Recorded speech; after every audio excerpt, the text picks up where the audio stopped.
Good morning mga sir. So sa mga naghahanap, nagtatanong, may katanungan about sa RCB E4 Plus na 15mm for 4-pot caliper. Sorry madumi, sa RCB na 4-pot caliper. So ito yung play niya. Kumakagat siya kaagad. Hindi lang yung play niya. Para sa akin no need na mag 17mm. Tapos need mo lang mag-bend dito sa bracket para umangat siya and para hindi siya tumama dito sa kaha. So eto, na-adjust naman to, naiikot sa mga nagtatanong katulad ko na hindi ako makahanap dito sa TikTok kung kwan. Then pinalitan ko rin siya ng lever bolt. Ayan, okay naman siya.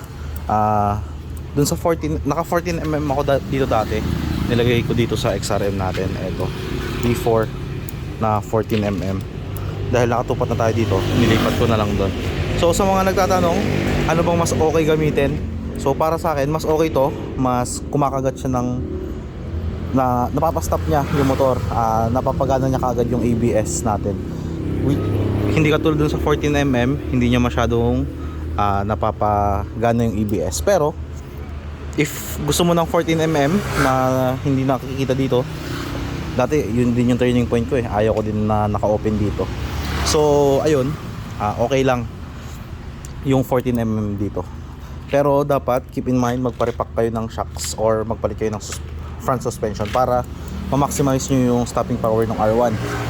So para sa akin, para silang goods, pros and cons. Cons ko is naka-open yung dito. Pros nun, nako-coveran niya. Pero ito kasi adjustable yung layo ng lever. Pero para sa akin, mas okay yun. 14mm, kayang-kaya niya. Hindi mo kailangan mag-upgrade dito. Pero kung full stop naman, mas re-recommend ko to. Mas napapagana niya yung ABS.